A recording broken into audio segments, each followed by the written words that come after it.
চলতি বছরের মার্চে নেটফ্লিক্সে মুক্তি পায় ব্রিটিশ মিনি সিরিজ অ্যাডোলেসেন্স। নির্মাণশৈলী, গল্প সবকিছু মিলে সিরিজটি সারা বিশ্বে আলোড়ন তোলে। এর প্রধান চরিত্রে অভিনয় করে নজর কাড়েন ওয়েন কুপার। 15 বছর বয়সী অভিনেতাই গড়লেন ইতিহাস, জিতে নিলেন সর্বকনিষ্ঠ এমি বিজয়ীর খেতাব। লস অ্যাঞ্জেলেসের পিকক থিয়েটারে অনুষ্ঠিত হয়েছে ৭৭তম প্রাইম টাইম এমি অ্যাওয়ার্ডস। তারকাখচিত এই আসরে ছিলেন হাভিয়ের বারডেম, পিটার সার্সগার্ডের মতো বিশ্বমানের অভিনেতারা।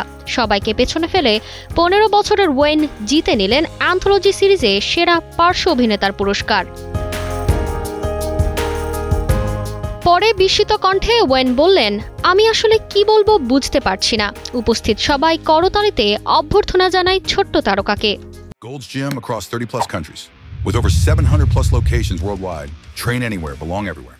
অ্যাডোলেসেন্সে ওয়েন কুপারকে দেখা যায় কিশোর চরিত্র জেমি মিলার হিসেবে। 13 বছর বয়সেই গ্রেফতার হয় জেমি। অভিযোগ, ভয়াবহ নৃশংসভাবে ছুরি দিয়ে সহপাঠীকে খুন করা। কিন্তু থানায় জেমি দৃঢ়ভাবে অভিযোগ অস্বীকার করে। এরপর তার পক্ষে আসেন আইনজীবী, পাশে দাঁড়ান এক মনোবিদ। তাহলে কি সত্যি জেমি খুন করেছে, নাকি সে এক চক্রান্তের শিকার? এই প্রশ্নের টান টান উত্তেজনা নিয়ে এগিয়ে যায় অ্যাডোলেসেন্স। তারতিবা ফারুহি, কালের কণ্ঠ।